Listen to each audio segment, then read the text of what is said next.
Something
Can you blame me for wanting more than just a hit and miss?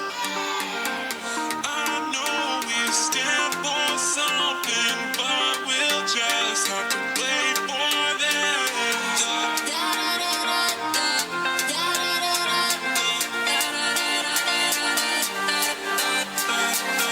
I know we stand for something, but we'll just have to wait for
Thinking about the days we were young, we were younger. Innocent in our ways, we were dumb, girl. When nothing really mattered, I could always count on you. We were younger. The touch relieved me breathless, so let me give it back to you. And maybe I don't want your love. And maybe I don't want your love. And maybe oh my, you're my broken heart. You're my broken. And maybe I don't want your love. And maybe I don't want your love. And maybe oh my, you're my broken heart. You're my broken. And maybe I don't want your love.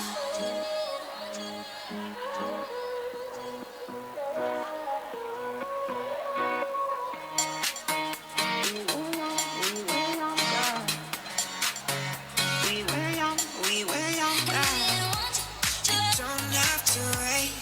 You know my name. Sunshine and rain. Some things don't change. Thinking about the days we were young, girl. Innocent in our ways, we were dumb, girl. But nothing really mattered. I could always count on you. We were young, girl. The touch relieved me breathless, so let me give it back to you. And maybe I don't want your love. And maybe I don't want your love. And maybe oh my, you're my broken heart.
No sleep, 'cause if you do, then you dream nightmares, but I'll be there for everything.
came into my life.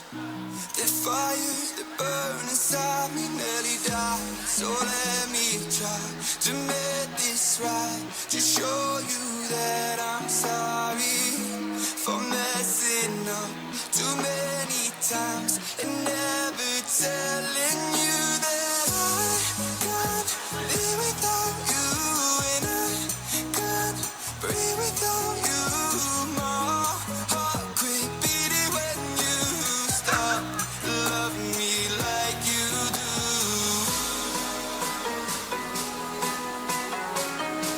Love me like you do.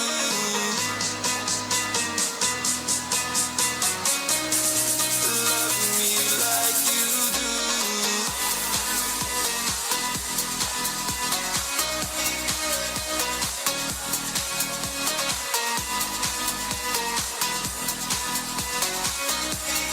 Love me like you do. I know maybe I wasn't the best behaved, but can't you see I'm trying to get up and change my ways, but you won't make it easy. Why won't you let me hold you back to tell you that I'm sorry forever letting you go and for never letting you know that I can't be without you and I can't breathe without you. My heart quit beating when you stop loving me like you do.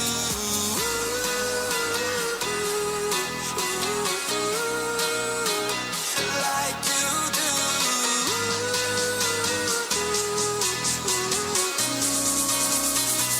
Like you do.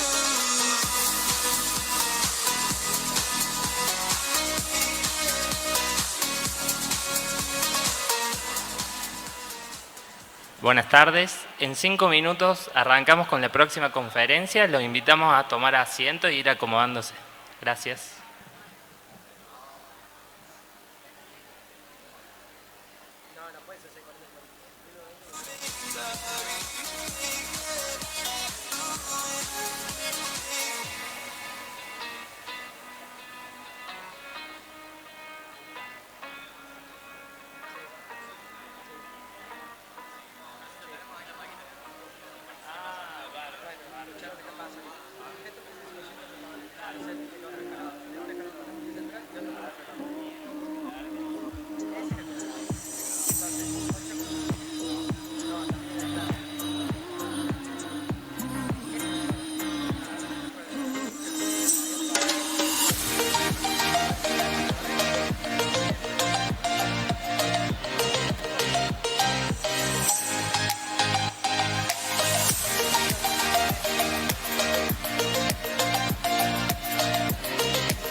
Bueno, hola. Sí, antes de comenzar la conferencia queríamos informarles y recordarles que si quieren participar por un sorteo de libros, tienen que hacerlo por el Instagram de la Secretaría, seguir al Instagram Adicciones CBA, dejar el comentario con el nombre completo y duplican las chances de ganar si lo comparten en sus historias. El sorteo se va a hacer vía historias de Instagram después de esta conferencia. Así que tienen que estar atentos a las historias a ver si son los ganadores. Gracias.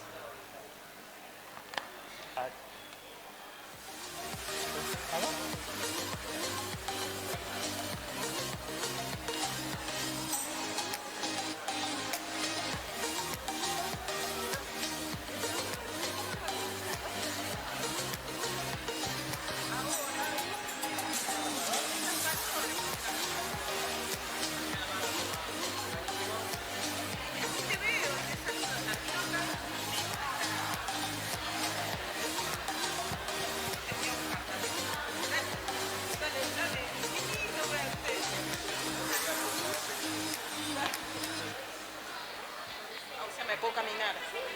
Espectacular. Soy feliz moviéndome. ¿Vos decís que va con todo? Obvio.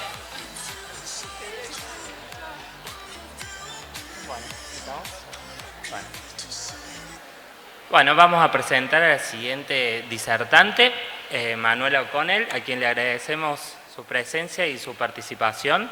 Ella va a estar hablando sobre creando contextos nutricios, dispositivos de conciencia, coraje y amor.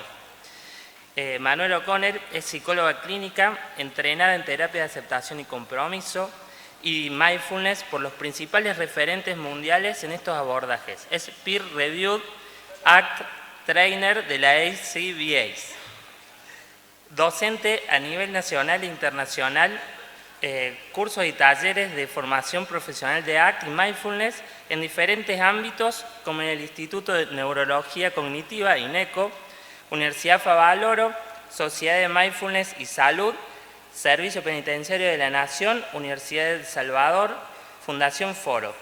Autora del libro Una vida valiosa y artículos científicos en el área clínica de la psicoterapia. Gracias. Gracias por la presentación. Bueno, bienvenidos a todos y a todas. Para mí es un gran honor y quiero agradecer a todos los que han hecho un esfuerzo para estar acá. Y voy a compartir con ustedes cómo esta perspectiva que nos va a traer la ciencia contextual conductual, de cómo generar contextos nutricios y en particular voy a compartir un dispositivo de vivir con conciencia, coraje y amor. Y voy a dejar algunos minutos al final de la charla para que podamos dialogar, porque en realidad mi intención de estar acá es servirlos a ustedes. Creo que todos los que estamos acá compartimos un valor que es ayudar a la gente que sufre, tratar de que este mundo se libere de sufrimiento lo más posible. Y en mi caso en particular, la verdad es que sigo teniendo la ilusión de generar un mundo mejor. Así que la idea de estar acá es compartir el granito de arena que pueda para que ustedes, que son realmente muchos los agentes de cambio, a lo mejor algo de esta información y de esto que les comparta les sirva para seguir alimentando el trabajo tan preciado que hacen en el campo, muchos. Así que gracias por eso también. Bueno, empecemos. Y lo que funcionaba antes no funciona ahora. Ahí está, no, para el otro lado, para atrás. A ver. Sí, ahí está. Bueno, entonces, la gran pregunta que me gustaría que nos acompañe a lo largo de este rato es ¿cómo podemos generar cambios sociales? Y en realidad hay muchas respuestas posibles a esto y la respuesta que me gustaría compartir con ustedes es la que ofrece una determinada perspectiva científica, un tipo de paradigma científico, y lo que les voy a compartir tiene que ver con la ciencia contextual conductual. Desde este paradigma de ciencia buscamos ver cómo podemos generar estos cambios intentando predecir e influenciar sobre las conductas, no solamente individuales, sino en grandes grupos e instituciones, que es mucho de lo que ustedes están haciendo. Pero la gran perspectiva que queremos ver esto es cómo podemos hacer cambios a grandes escalas. Yo soy psicoterapeuta y trabajo en el consultorio individual y hago algunas intervenciones grupales, una de ellas les voy a compartir, pero la idea es cómo podemos generar cambios a gran escala. Y esta pregunta también se le hicieron varios referentes de esta línea terapéutica. Y les voy a mostrar algunos de los papers y de los referentes. ¿Vino? El primero tiene que ver con el propósito y la intención de la ciencia contextual conductual, es cómo generar una ciencia que se adecue a los desafíos de la condición humana. Les suena esto seguramente, es mucho de lo que ustedes están haciendo, pero es cómo generar una ciencia conductual. Sobre todo porque muchas veces el conductismo, gracias, lo que ha hecho es, siempre ha tenido una intención de cambios a gran escala, aunque nosotros no tengamos tanta referencia de eso. Y a partir de eso lo que vamos a ver es qué dispositivos podemos generar para hacer cambios culturales. Y ustedes me dirán, nosotros estamos en un congreso de adicciones y ya escucharon bastante de esto. En realidad la gran propuesta que les voy a hacer es, para trabajar sobre la prevención de las adicciones hay que hacer cambios culturales. Ese va a ser el foco de la charla de hoy. Y finalmente, tanto Steve Hayes, uno de los creadores de la terapia de aceptación y compromiso, pero una de las personas que ha trabajado sobre la ciencia contextual y conductual, como Anthony Biglen, que si les interesa lo que voy a contarles, es como el gran ídolo para mí de cómo generar cambios sociales, inclusive han trabajado sobre cómo se generan políticas públicas para generar esos cambios sociales. Y mucho de eso está, si quieren tener la referencia, está escrito en forma sencilla en el libro de Nurturing Effect, el efecto nutricio, del cual tiene que ver el título de esta charla. Y la asociación internacional que nos conglomera a todas las personas que trabajamos dentro del paradigma de la ciencia contextual está en esa página web y tienen acceso a muchísimo material. Digo, esto es para que vean las referencias. Entonces, ¿de dónde vamos a partir? Vamos a partir de un paradigma que no es el que generalmente estamos acostumbrados a escuchar.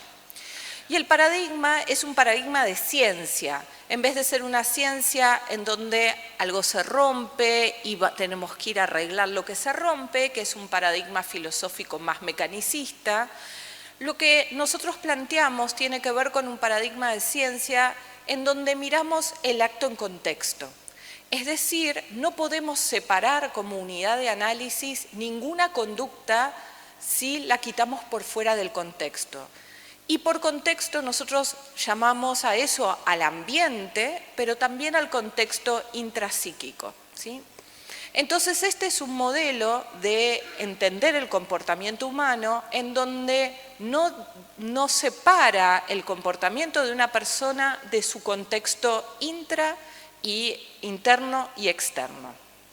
Y lo que nos interesa desde este paradigma es ver cuáles son las variables contextuales con las que podemos predecir e influenciar la conducta de interés.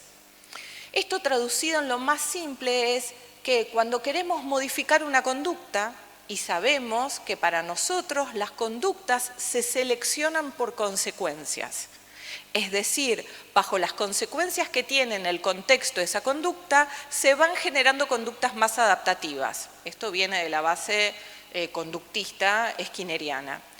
Pero dicho en términos simples, cuando nosotros estamos en realidad mucho más acostumbrados a ver ciertas conductas en un determinado ambiente o contexto y nuestras intervenciones habitualmente apuntan a disminuir, como en el segundo cuadrado, a disminuir esas conductas disfuncionales que queremos que desaparezcan, Nosotros lo que planteamos es que para generar cambios en esas conductas lo que hacemos es cambios en el contexto.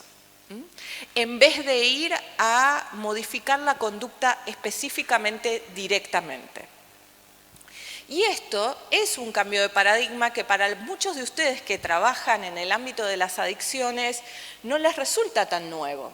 Sin embargo, lo que les quiero mostrar es que hay toda una forma de pensar y una forma de hacer ciencia que establece este aspecto como aspecto primordial de modificación de la conducta.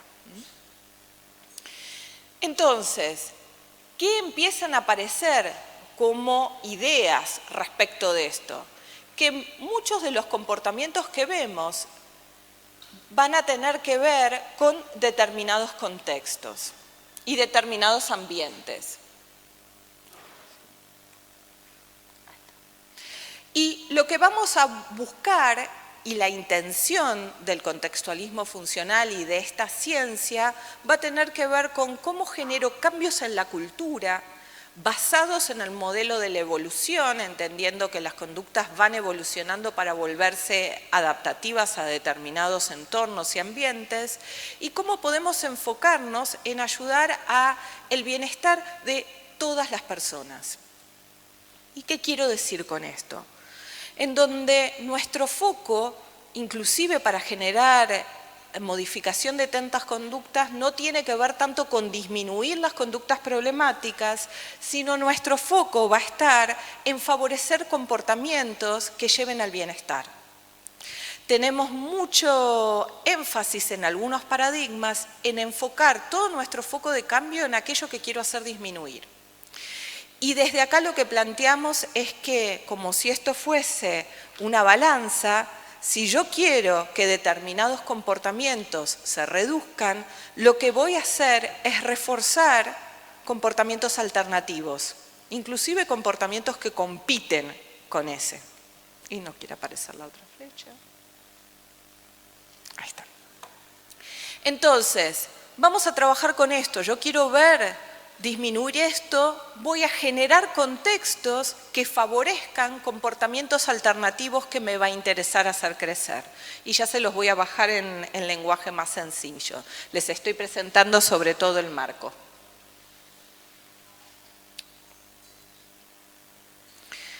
Entonces, lo que vamos a buscar es identificar aquellas variables que pueden influenciar las prácticas culturales.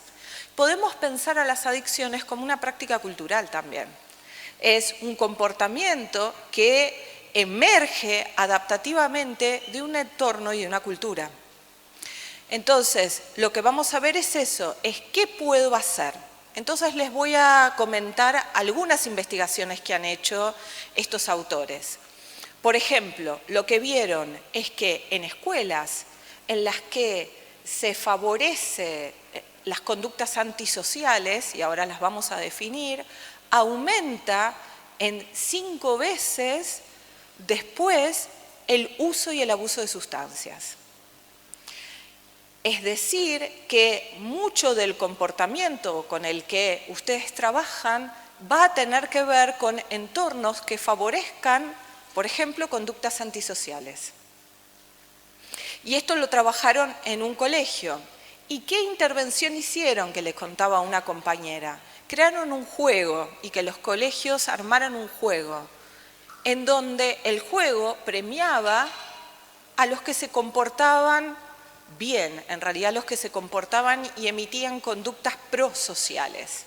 Y iba habiendo premios variables sobre la emisión de esas conductas prosociales. Y lo que se ve es que en contextos que se favorece la prosocialidad, y ahora voy a hablar un poco más de esto, aumenta la regulación emocional, que es uno de los factores que nosotros vemos que se asocia al consumo de sustancias, aumenta la regulación emocional solo por favorecer estas conductas prosociales y disminuye un montón de comportamientos antisociales, inclusive las adicciones. Entonces, ¿cuál es el lema de todo esto?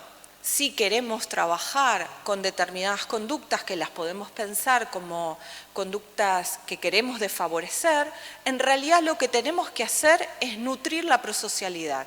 Nuestro foco, en realidad, y mi propuesta a compartir hoy con ustedes es, ¿queremos trabajar con adicciones? ¿Queremos que las adicciones disminuyan? Nutramos la prosocialidad. Nutramos la prosocialidad en distintos contextos y en distintos ambientes. Y eso no implica cambiar todo el mundo, ¿sí? Porque sabemos que muchos de ustedes trabajan en ambientes vulnerables y entonces no pueden cambiar totalmente la vida de las personas. Pero sí se pueden hacer pequeñas intervenciones en los que se llaman núcleos o kernels, en núcleos de favorecimiento de conducta prosocial, aún en el contexto sociocultural en donde tengan que trabajar.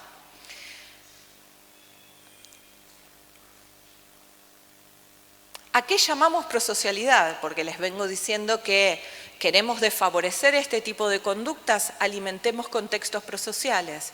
En realidad, por prosocialidad, de lo que hablamos es de una constelación de conductas.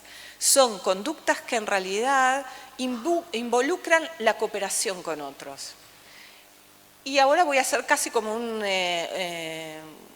decir algo chistoso. Pero vieron que cuando alguien está manejando, y por lo menos pasa en Buenos Aires, dicen, acá todo el mundo maneja mal, en realidad a nadie le importa el otro. ¿Escucharon eso decirlo alguna vez? Que mucho de lo que nos pasa culturalmente es que no nos importa el otro. Bueno, en realidad lo que estamos hablando es que las conductas y los valores que tienen que ver con la cooperación no son los que están siendo favorecidos en distintos lugares culturales. Inclusive piensen en los colegios. ¿En los colegios se favorece la cooperación o se favorece la competitividad?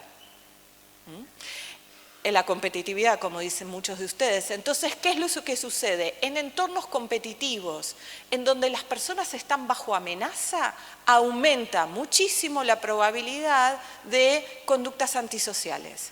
Y con ellas se nutren otro tipo de comportamientos como los que ustedes se ocupan. Entonces, cuando hablamos de prosocialidad, de lo que hablamos es de eso, de cómo generamos cooperación, cómo nos ocupamos del bienestar de otros, cómo estamos dispuestos a sacrificarnos nosotros a favor del bienestar de otros y cómo podemos promover el desarrollo de todos. Ahora, esto... lo que nosotros tratamos de transmitir es que no viene dado porque una persona es buena o es mala caracteriológicamente. Estas conductas pueden nutrirse y aprenderse en determinados contextos. Y podemos generar dispositivos que nutran y que ayuden a aprender este tipo de comportamientos. Y como les decía hace un ratito, en realidad una buena autorregulación emocional que desfavorece las adicciones, entre otro tipo de conductas, lo que vemos es que está en la base de la prosocialidad. Alguien que se comporta prosocialmente es alguien que aprende a autorregularse. Piensen en los niños, los que pueden esperar, los que pueden ayudar a otro, tienen que aprender a autorregular para poder emitir esas conductas un montón de cuestiones emocionales, ¿sí? En los procesos de sociabilización y en los procesos en los que se favorece la prosocialidad, lo que vemos por las investigaciones es que esos contextos sociales favorecen la regulación emocional. Y con ello, entendiendo que la desregulación emocional es trasdiagnóstica, en realidad lo que mejoramos es la salud mental en general. Y lo otro que vemos, que es parte de las conductas prosociales, tiene que ver con la empatía. Y eso requiere poder ponernos en el lugar del otro, ¿sí? Ahora, lo importante de esto es que es una conducta que también se puede enseñar. Y que podemos generar dispositivos que favorezcan la prosocialidad y la empatía.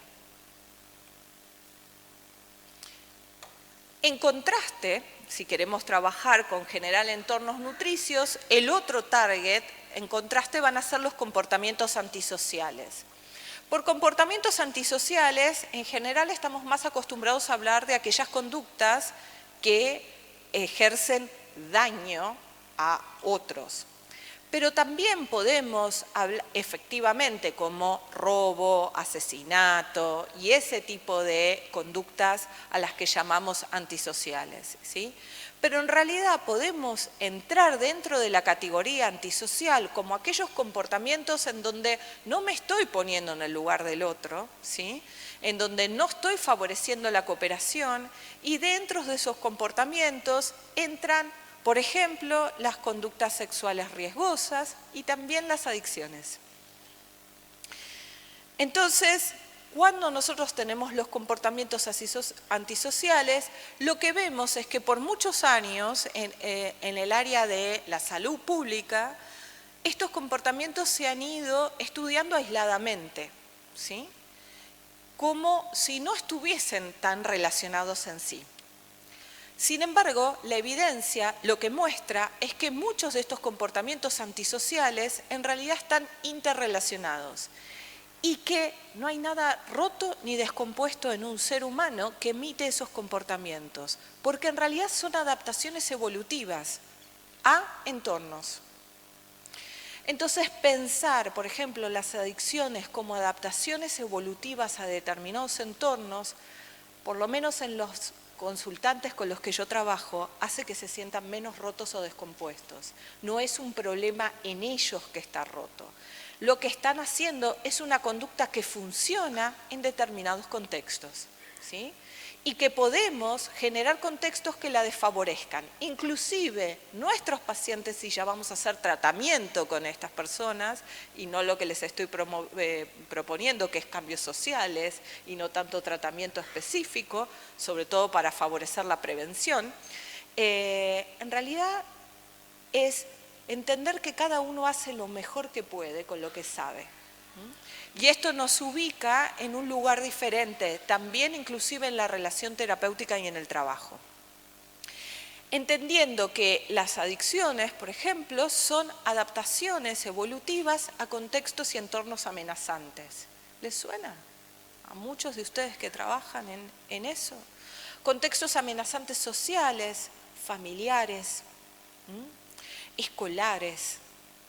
Y ahí vemos como muchos de esos comportamientos en realidad evolucionan para tratar de adaptarse a esos entornos. Entonces, lo que les comentaba hace un ratito, vemos que cuando hay ciertos entornos que favorecen conductas antisociales, hay 5 veces más prevalencia del uso de sustancias. ¿Y cuáles son los ambientes que la favorecen? Ambientes coercitivos, ¿sí? En donde hay muchos elementos de control social jerárquico y con ambientes en donde se refuerza poco las conductas prosociales. Y esto lo vemos en los ámbitos escolares, en donde aparecen típicamente esos líderes negativos, en donde todo el mundo está imitando determinadas conductas antisociales, y es como la ley del más fuerte, ¿sí? Y en realidad, no necesariamente en los colegios vemos que se castigan esas conductas, pero no necesariamente se refuerzan las conductas prosociales. Entonces, en vez de enfocar tanto en el castigo de las conductas antisociales, lo que estamos invitando desde esta perspectiva es, en vez de ocuparnos en castigar, ocupémonos en reforzar las conductas que queremos ver crecer. Y lo que vemos es que desde otras perspectivas o desde otros modelos teóricos se trata a los comportamientos antisociales como patologías y anormalidades. Pero la invitación para ustedes es ver cómo sería si las entendemos como consecuencias adaptativas, como conductas que se seleccionan por consecuencias. No hay nada malo ni patológico, es parte de la evolución.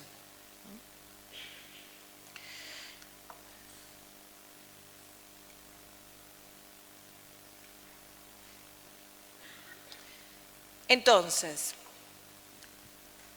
lo que espero que hasta ahora me vayan siguiendo y se vayan interesando es decir, ok, vamos a trabajar con este set de comportamientos. comportamientos prosociales y comportamientos antisociales. En vez de ocuparnos de castigar los comportamientos antisociales, y ustedes verán que, por ejemplo, el sistema penal en realidad está mucho más basado en castigar comportamientos antisociales, en vez de reforzar esto, y parte de la presentación que me hicieron tuvo que ver que durante muy poquito tiempo trabajé dentro del servicio penitenciario, ¿no? Trayendo esta perspectiva a los agentes del servicio penitenciario. Tenemos este tipo de comportamientos, queremos ver disminuir ciertas conductas, en realidad favorezcamos el otro tipo de conductas. ¿Cómo vamos a generar dispositivos que favorezcan sociabilizaciones nutricias y ambientes nutricios? Y eso es lo que nos vamos a dedicar todo el resto de la charla de hoy, ¿sí? Es cómo vamos a hacer foco. Quiero trabajar con adicciones, ¿cómo voy a hacer foco para trabajar con sociabilización nutricia y ambientes nutricios? Muchos de ustedes trabajan con adicciones en adolescentes. Fíjense cuál es la cultura adolescente. ¿Qué pasa con el marketing? ¿Qué vende el marketing y la cultura? ¿Sí? Respecto de qué está bien, qué les transmite. ¿Cómo podemos hacer marketing y trabajar con otro tipo de comportamientos? ¿Qué sería un ambiente nutricio? Vamos a definirlo primero en términos generales. ¿A qué nos estamos refiriendo? Son aquellos ambientes que disminuyen los eventos tóxicos, biológicos y psicológicos. O sea que necesitamos culturas que se ocupen de desfavorecer eventos tóxicos biológicos. Y para eso hay que hacer cambios políticos también, definitivamente. No alcanza con todo el esfuerzo que podamos hacer nosotros individualmente. Necesitamos desfavorecer la toxicidad biológica y la vulnerabilidad social en los aspectos. Mientras tanto, además, lo que necesitamos también es disminuir eventos tóxicos psicológicos, traumas, distintos tipos de estrés social. ¿Qué otra cosa incluye en un ambiente nutricio? Es que se puedan promover, enseñar y reforzar conductas prosociales. ¿Cuántos de los currículums de los colegios, cuántas familias se ocupan de reforzar conductas prosociales o en realidad no aparecen retos y castigos? Entonces, lo que queremos hacer es, en niños, en escuelas, en familias, en distintos entornos de sociabilización, promover, enseñar, pero por sobre todo reforzar conductas prosociales. Eso significa que necesitamos ambientes que elogien, reconozcan y premien conductas prosociales. ¿Conocen ese tipo de ambientes? No, creémoslos. Creémoslos, para eso estamos acá, ¿no? Para eso están ustedes asistiendo acá. Ocupémonos de crearlos. Aunque sea a pequeñas escalas, es esto que les decía, modelos de cambio, que tiene que ver con hacer pequeños núcleos de cambio y que esto vaya contagiando. Y lo que también podemos hacer es contextualmente limitar los comportamientos problemáticos. No necesariamente por castigar directamente esos comportamientos, sino porque en ese entorno y en ese contexto, esos comportamientos problemáticos sean más difíciles de ejecutar. Una de las cuestiones que sucedió es con el tabaco, digamos, disminuyó muchas las chances en que alguien pueda fumar, dada todas las políticas públicas respecto del tabaco. Eso es una manera de limitar las oportunidades de comportamientos problemáticos. Elevar la edad de consumo de alcohol, por ejemplo, de acceso a alcohol. Eso es otra manera de limitar las oportunidades de comportamientos problemáticos. Y sobre esto sé que podríamos debatir, porque hay muchos debates acerca de legalización o no legalización de del uso de sustancias, ¿sí? Y el último aspecto, que sobre esto me voy a centrar un montón, que hablábamos con una compañera que ya hay dispositivos, promover lo que llamamos la flexibilidad psicológica. La flexibilidad psicológica es un constructo, parte de la ciencia contextual, que es nuestro target de cambio en general. ¿Y qué significa? significa que yo me puedo comportar guiado por lo que es importante para mí, lo que es valioso, en términos de valores prosociales también, lo que es valioso aún en la presencia de emociones, pensamientos y sensaciones internas displacenteras. Entonces, ¿cómo puedo en cada momento elegir comportarme guiada por valores? Por lo que es valioso para mí, por lo que es importante para mí, por lo que trae significado verdaderamente, aunque sienta ansiedad o sienta emociones intensas o me esté peleando con alguien o esté pasando cosas difíciles. Eso es lo que nosotros llamamos flexibilidad psicológica. Es la posibilidad de tener una guía guiada más por valores. Entonces, lo que definimos como ambientes nutricios que favorecen la conducta prosocial son ambientes que tienen estas características. Si queremos generar cambios en determinadas conductas, podemos favorecer este tipo de ambientes. Entonces, ¿qué es lo que nos aporta esto? Es que el siguiente paso natural, tanto en la investigación como en la práctica de salud pública, que es para lo que estamos acá, es centrarnos en aumentar la prevalencia de entornos nutricios para todas las poblaciones, en distintos lugares. Entonces, la propuesta que les traigo tiene que ver con necesitamos reorientar la investigación y la práctica en desarrollar, evaluar e implementar estrategias que afecten la calidad de vida de las personas y que aumenten el bienestar y la posibilidad de nutrir la prosocialidad.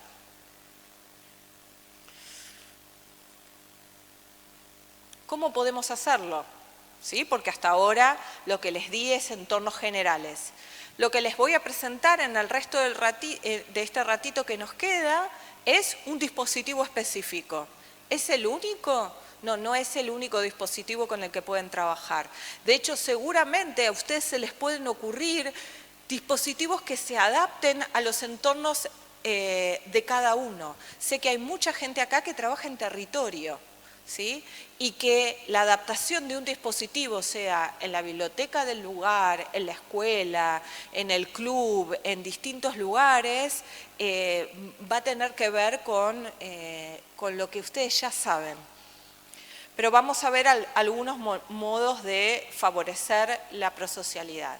De seguro que esos dispositivos lo que necesitan es reforzar conductas de cooperación y que a partir de las consecuencias que se otorgan, esas intervenciones comunitarias favorezcan los comportamientos de cooperación y de interés por qué le pasa al otro.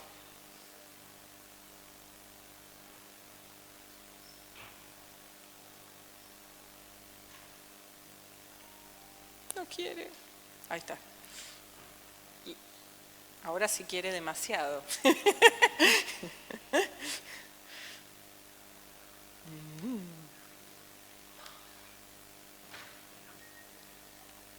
Ahí está, avanzamos, ahí está, listo.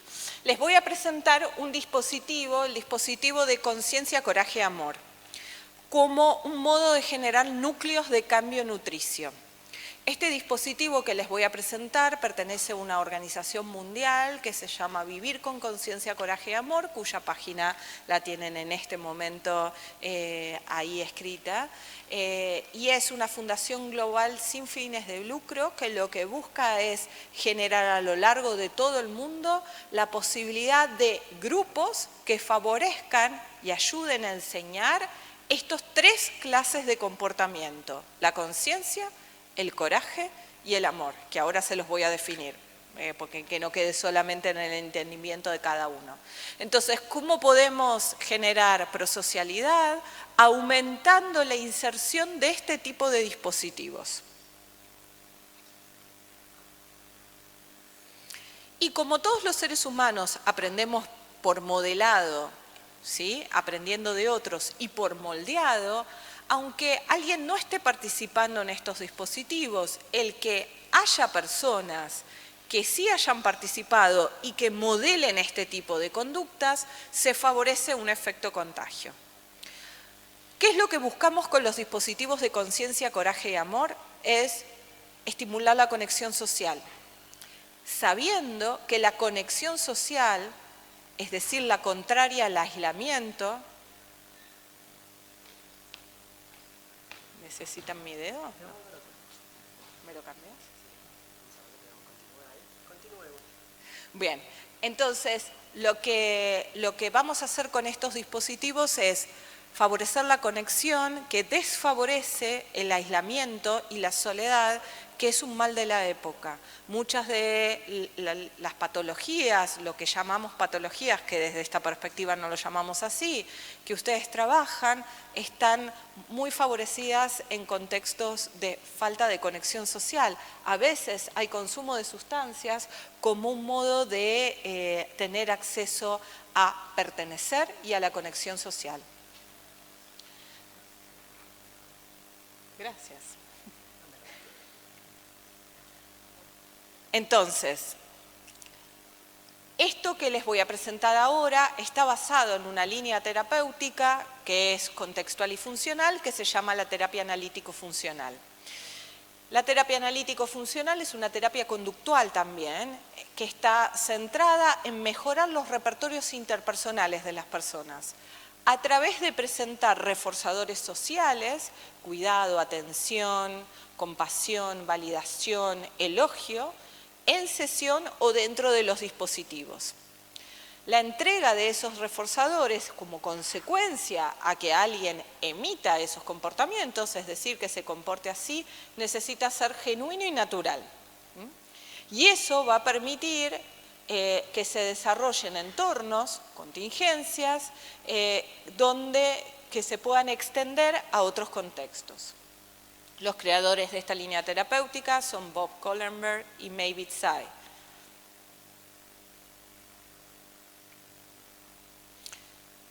Bien, ahora, esto que fue creado como una línea terapéutica sale al mundo como modo de favorecer la conexión social utilizando los principios que les acabo de contar. Y se genera una organización mundial que se llama el Proyecto Global de Vivir con Conciencia, Coraje y Amor. En ese proyecto lo que buscamos es favorecer 3 modos de comportarme. Los comportamientos que tengan que ver con la conciencia, que ahora se los voy a definir, los comportamientos que tengan que ver con el coraje y comportamientos que tengan que ver con el amor. Todos esos comportamientos en realidad están estipulados. Lo que buscamos al favorecer ese 3 grupos de comportamientos o constelaciones de comportamientos es que haya conexiones interpersonales y que se desarrollen comunidades más nutricias, en donde cada conexión con el otro realmente importe. Y en donde lo que se favorezca sea la aceptación, la validación, en vez de estar tan orientados a resolver problemas. La misión de este proyecto global es armar una red global de agentes de cambio, con lo cual si alguno de ustedes después de esta charla esto les interesa, me pueden contactar a mí o pueden contactar a la red y entrenarse, el entrenamiento es gratuito para que ustedes puedan facilitar este tipo de dispositivos. No hay ningún fin económico en esto, ¿sí? Más que misionar a favor de favorecer contextos nutricios. Lo que queremos es profundizar las conexiones humanas e interpersonales de modo de poder llegar al máximo potencial de cada ser humano.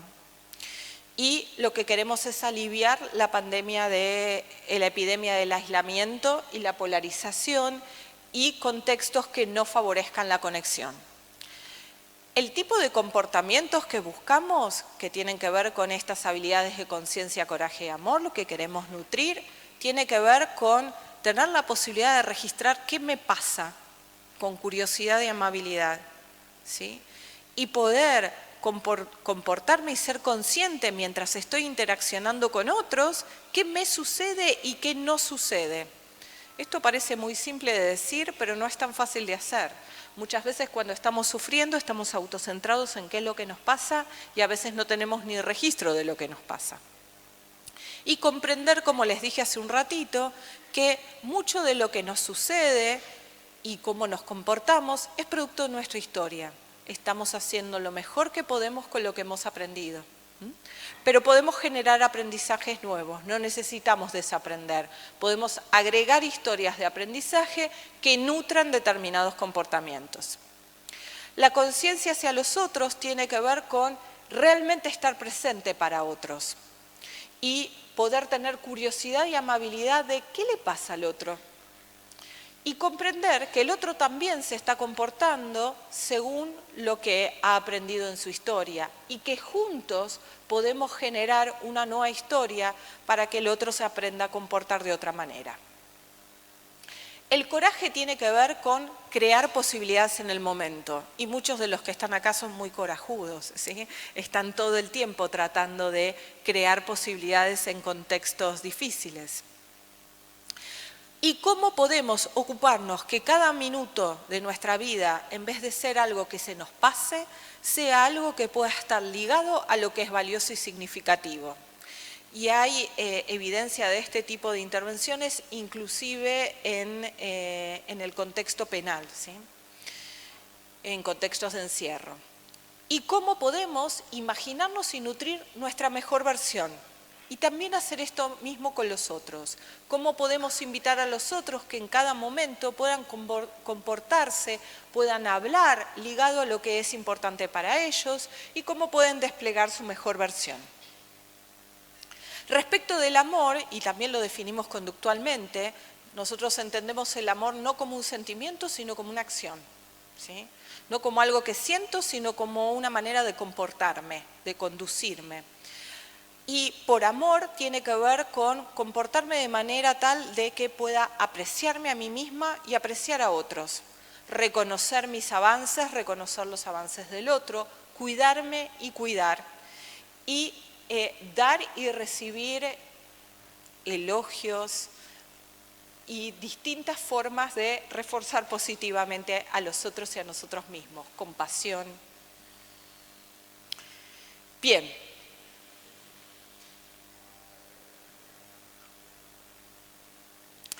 Esto se basa dentro del contextualismo funcional, en un aspecto de la ciencia de la conexión. Y lo que buscamos es favorecer conexiones sociales extraordinarias. La gran representante de esto es la doctora Mavis Tsai, que la tienen ahí, pueden buscarla, hay una charla TED de ella que está subtitulada al español, ¿sí? Que se llama Nutriendo las conexiones sociales para poder desarrollar vidas con propósito y con significado personal. Es muy distinto vivir en un entorno hostil si siento que puedo vivir una vida con sentido. Gran parte de lo que aumenta la posibilidad de conductas problemáticas, y ustedes lo saben también, es cuando siento que mi vida no tiene sentido y que no me puedo comportar de modos que agregue sentido personal. ¿Qué componentes propone la doctora Mavis Tsai para generar interacciones extraordinarias? Es poder hablar desde el corazón, es poder decir la verdad. Quitarnos un poquito la máscara social, que muchas veces empeora bastante las cosas. Y salir un poco de la zona de confort. Aprender a recibir y a dar calidez, aceptación y no juzgar. Y expresar apreciación frente al impacto que otros pueden generar en nosotros. Gracias por ayudarme, qué bueno esto que hiciste, no sabes cómo me sirvió esta conversación que tuvimos.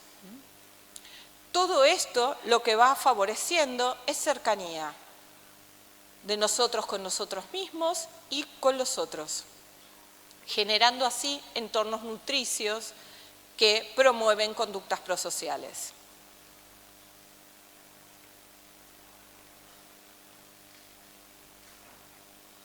Bien, vamos a jugar un poquito. Porque poca gente que hay acá que me conoce sabe que mi estilo de dar cosas no tiene que ver con solamente dar conferencias, sino que ustedes lo prueben en ustedes mismos, es generar experiencias. Entonces, si se animan a jugar, antes de que pasemos a las preguntas, que quedan 15, vamos a jugar por un par de minutos. Lo que les pido es que alguien que tienen al lado le hagan alguna de estas preguntas. Y que la persona conteste y después ustedes le hacen alguna de estas preguntas a la persona de al lado, ¿sí? Y contestan y vean qué pasa entre ustedes. ¿Juegan un poquito?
Y le pueden sacar fotos a eso, pero me interesa que vean qué les parece que pasaría con inclusive ustedes en este congreso si jugaran este juego. Si todos jugaran un poquito este juego. Esa persona que tienen al lado, sobre la que por ahí no conocen muchas cosas, con la que por ahí tienen charlas más superficiales. ¿Cómo les parece que sería si entre todos construyésemos charlas más significativas? ¿Sí? Este es solo un set de preguntas. ¿Cómo les parece que saldrían ustedes del Congreso si tuviesen más de este tipo de interacciones en sus vidas? Con personas con las que se animen a tener conexiones más extraordinarias. Están jugando por ahí, veo. Y pueden seguir jugando después, pero un poco lo que les quería transmitir hasta antes de... Y les pido silencio un segundo y me encanta que estén jugando. La idea que les quería transmitir es que juntos y todos, generando con interacciones más extraordinarias, favoreciendo contextos que refuercen la intimidad, la prosocialidad, la conexión verdadera entre los seres humanos, en realidad podemos aumentar el bienestar de todas las personas y el sentido de pertenencia en este mundo. Y que verdaderamente generar un cambio social así es posible y podemos empezar por pequeños grupos de núcleos de cambio. Espero que en realidad lo que escucharon hasta ahora haya sido inspirador para ustedes, de decir, a ver si algo de esto puedo probar y quedo a disposición para que me contacten y para que me hagan preguntas ahora. Me interesa que en los próximos 12 minutos que tenemos podamos dialogar y me puedan hacer la pregunta que quieran. Gracias. Agradecemos a Manuela por la disertación. Bueno, el que quiera hacer alguna pregunta, le pasamos el micrófono.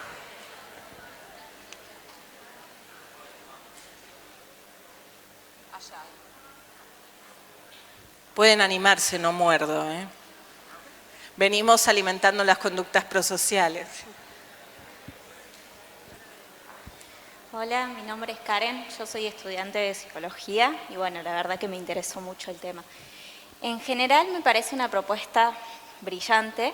Mi pregunta es, yendo al lado más práctico, ¿cómo realmente una persona que trabaja en distintos espacios puede llegar y decirle a un jefe, quiero aplicar esto? Bien, Yo doy este tipo de grupos todos los cuartos lunes del mes, abiertos para todo público y en forma gratuita. No necesito ni jefes ni nadie que me lo invito a quien quiera. Y como en ese caso hay un montón de personas que establecen este tipo de grupos. Hay algo que si en un lugar de trabajo ustedes quieren generar cambios en la cultura institucional, por ejemplo, lo que pueden hacer es, una buena manera, es traerle evidencia, como les traje, y decirles, mira, hay esta evidencia que al revés de lo que habitualmente pensamos, que tenemos que castigar o ver o resolver el problema de estas conductas problemáticas, ocupémonos de generar otro tipo de entorno. Y ver que con generar otro tipo de entorno por ahí, eso desfavorece esas conductas problemáticas. Tomá, te muestro esta evidencia. Lo que pasa que vos sos estudiante de psicología, no sé cuántos de ustedes han tenido acceso a este paradigma o a esta perspectiva de psicología. A mí no me la enseñaron en la facultad. No tuve esta perspectiva en la facultad, tuve una perspectiva más de psicopatología o de conductas problema que quiero disminuir. Y esto tiene una perspectiva psicopatológica inclusive distinta. Para nosotros no hay patología. ¿Se entiende lo que estoy diciendo? Es como muy fuerte como modelo psicopatológico. Gracias. De nada.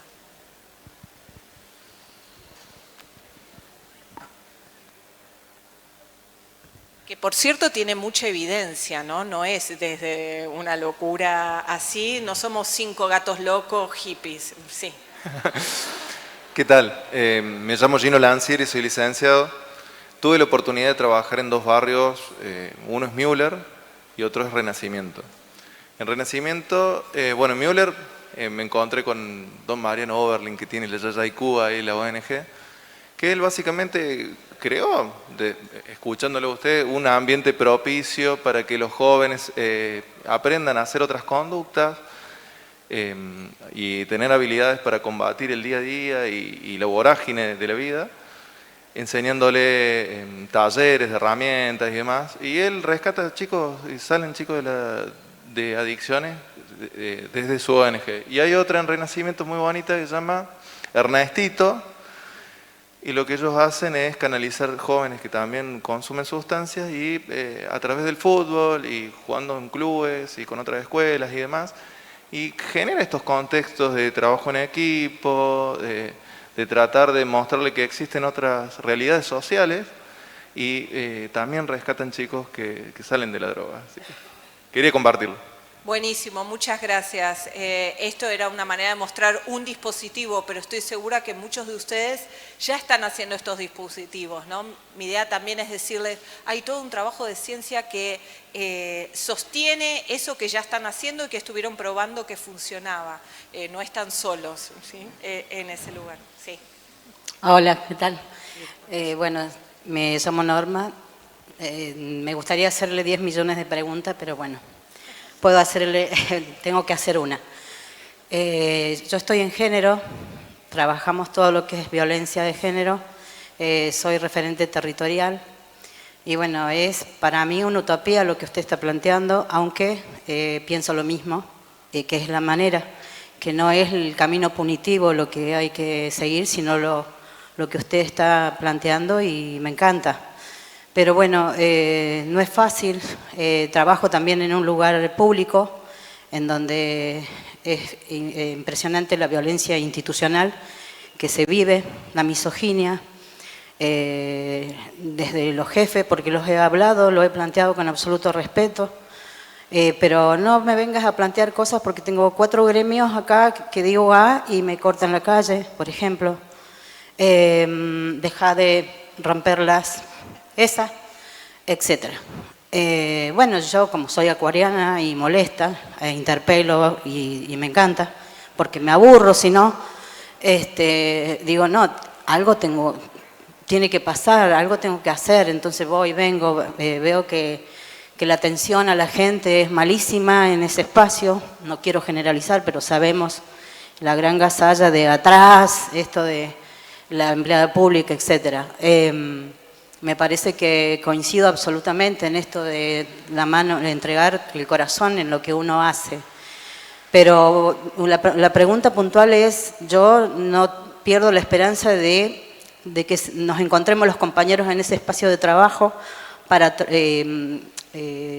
pensar en de qué manera encontrarnos, trabajar la empatía, porque una trabajadora social me dijo, Normi, hace 25 años que trabajo acá y no ha cambiado, ni va a cambiar nada. Me preocupa, viniendo de una persona que tiene una carrera humanística, que tenga ese pensamiento. No declino, creo que no es eso, que hay que insistir de esta manera como usted plantea. Digo, ¿es la empatía el camino para trabajar la armonía, la unión? La empatía como una de las conductas dentro de la colección de conductas de prosocialidad. Sí, la cooperación sobre todo. Lo que pasa es que yo estoy de acuerdo con vos en que hay en muchos entornos en donde en realidad lo que abunda es más una mente competitiva que una mente cooperativa, y generar ese cambio de mentalidad de alguna manera no es tan sencillo. Empezar por pequeños equipos que lo hagan. Otra de las cosas que plantean Tony Biglan, que tiene, me olvidé de mencionarles, tiene una página que se llama Values in Action, Valores en Acción, que es una organización también sin fines de lucro, es que hay que agruparse con otras personas que compartan esos mismos valores para ayudarse a sostener, porque si no, el entorno a veces se hace muy hostil. Entonces, me parece que este tipo de reuniones, por ejemplo, en donde se pueden juntar un montón de personas que se den, lo voy a decir graciosamente, se den gas, se ayuden a volver a inspirarse, a retomar fuerzas para lidiar a veces en contextos muy hostiles, es fundamental.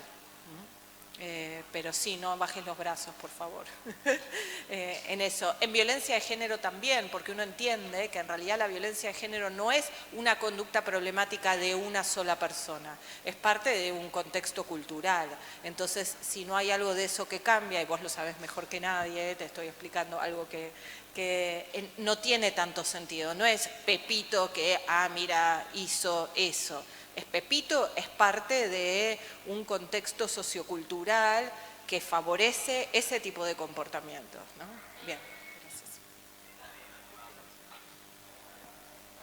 Hola. Gracias por la charla, súper interesante. Tiendo a estar de acuerdo con la idea o con la intención. Me resuena mucho a la logoterapia de Viktor Frankl o a la psicología positiva, que todavía tampoco se enseñan en la universidad. Lo que te pregunto, y es lo mismo que interpelo a estas dos que acabo de mencionar, es, ¿no te parece que negar la existencia de la patología, negar de alguna manera la acción del inconsciente en el individuo, que también tiene muchos años de evidencia, te deja fuera de tus herramientas de acción un montón de terreno de trabajo? Te lo voy a contestar teóricamente. Cada uno modela, digamos, el comportamiento humano como le funcione, digamos, ¿no? Yo no estoy en desacuerdo con otras personas que modelan el comportamiento humano desde otros modelos psicológicos. Vengo a contarles este modelo psicológico. La evidencia de este modelo es muy fuerte y cada vez más grande. De hecho, la terapia de aceptación y compromiso, una de las terapias es el tratamiento de primera elección para dolor crónico, digamos que tiene que ver con algo endémico de salud pública, para depresión y ansiedad tiene evidencia fuerte. Es decir, que este tipo de modelo realmente da buena evidencia del trabajo con determinado sufrimiento, me gusta llamarlo a mí, más que patología, ¿sí? ¿Tendría que tomar otra perspectiva inconsciente o no? Yo no lo encuentro necesario bajo la evidencia que veo y la forma de trabajo. Ahora, si vos me decís, no, eso no existe o no es así, No, para mí son todos modelos, nadie es dueño de lo que existe o lo que no existe, pero es una discusión filosófica, digamos, y teórica la que voy a hacer, y epistemológica también. Sobre el mismo fenómeno, hay gente que lo modela desde el psicoanálisis, que para entender determinados comportamientos trae la hipótesis del inconsciente, otros traemos esta otra hipótesis, la de pensar los actos sin contexto. El que le funcione está bien. Dale, vamos a otra pregunta, sí. Hola, ¿qué tal? Mira, yo quería, si vos podías ampliar un poquito esto del concepto de flexibilidad psicológica. ¿Cómo se puede promover? ¿Cómo no? Es mi área de especialidad. La flexibilidad psicológica es un concepto que trabaja la terapia de aceptación y compromiso, que es uno de los modelos terapéuticos, parte de la ciencia contextual funcional. Y lo que busca la flexibilidad psicológica es favorecer comportamientos que la persona tenga más posibilidad de respuestas frente a lo que sucede. No busca tanto cambiar lo que le sucede internamente, emociones, pensamientos y sensaciones, sino que frente a las emociones, pensamientos y sensaciones tenga más variabilidad, más posibilidades de responder a eso, de modo tal de que al tener más variabilidad pueda elegir actuar, accionar, de modo que tengan más sentido. Voy a dar un ejemplo concreto. Supongamos que yo siento ansiedad. La mayor parte de las personas, ¿qué hacen? Viven una vida centrada en tratar de sacarse la ansiedad o se preguntan por qué sienten ansiedad, tratando de buscar la causa como modo de igual eliminar la ansiedad. Nosotros lo que proponemos desde la perspectiva de la flexibilidad psicológica es yo puedo vivir una vida con sentido aunque tengo ansiedad. En realidad lo que genera sufrimiento no es la presencia de ansiedad, sino la lucha que establezco con la ansiedad, ¿sí? Entonces el concepto de flexibilidad psicológica tiene que ver con esto. ¿Cómo puedo, contactando lo que está ocurriendo en este momento, comportarme de modos, actuar de maneras, accionar de maneras que me aporten bienestar, aún en la presencia de pensamientos, emociones y sensaciones displacenteros, ¿sí? Para decirlo simple. Pero hay todo un modelo de trabajo terapéutico respecto de esto, y si te interesa y te gusta, es el modelo de flexibilidad psicológica y es la terapia de aceptación y compromiso, donde nosotros por patología no vemos por patología, vemos restricción en el repertorio de conductas a partir de la inflexibilidad psicológica, y lo que buscamos promover es mayor variabilidad. ¿Sí? ¿Se entendió algo? Gracias. Bien, pasamos a la última pregunta. Dale, sí, perdón. Hola, ¿qué tal? En realidad quería compartir algo en relación a algunas preguntas que hicieron y pensaba que en la medida que como profesionales o los que trabajamos en salud no seamos capaces de pensar nuestra propia práctica, nuestra propia capacidad de trabajar desde el amor, va a ser imposible pensar en contextos o en resultados desde ese lugar, ¿no? Yo trabajo en la Fundación Ailén y nosotros trabajamos mucho desde qué nos pasa a nosotros como profesionales y en el equipo de trabajo, y desde esa ética profesional y en la revisión permanente pensamos las intervenciones, y desde ese lugar se genera ese moldeamiento hacia toda la comunidad terapéutica. Es decir, si nosotros no podemos resolver problemas en el equipo, eso también va a repercutir en nuestro trabajo. Entonces, y también esto que decían de los diagnósticos, nosotros también no trabajamos con pacientes, trabajamos con personas y pensamos fuertemente en la capacidad crítica, en la autonomía y en un proyecto de vida posible, desde lo que la persona puede y no desde nuestras propias expectativas. Pero creo fuertemente en esto, ¿no? En la ética y en dónde estamos parados como profesionales para pensar los abordajes, digamos, y los contextos y los dispositivos, digamos. Exactamente, y está buenísimo esto que vos decís, que parte de lo que vos llamás ética tiene que ver con que nosotros vamos a modelar comportamientos. Entonces, mucho de esto necesitamos trabajarlo nosotros. Si nosotros emitimos conductas antisociales en contextos donde queremos favorecer la prosocialidad, estamos bastante complicados. Bien, bueno, esa fue la última pregunta. Gracias. ¿A alguien quería hacer? Los talleres los doy online, pero no soy la única que da talleres. Hay gente en Córdoba que también los da online, gratuitos, cuarto lunes del mes, me buscan por redes, se suman Y la formación no la doy yo, la da la mismísima Maybe Tsai. Si a ustedes les interesa, hay cohortes con traducción simultánea al español y se pueden entrenar. Escríbanme, les paso los datos de la asociación y son bienvenidos todos y todas para generar esta especie de revolución de efecto nutricio.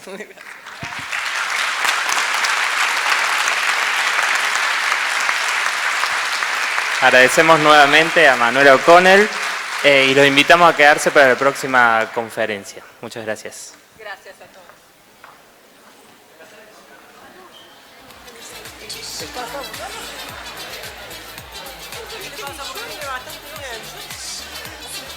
Bueno, por ahí la más, qué sé yo.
Vamos todos afuera, ¿les parece?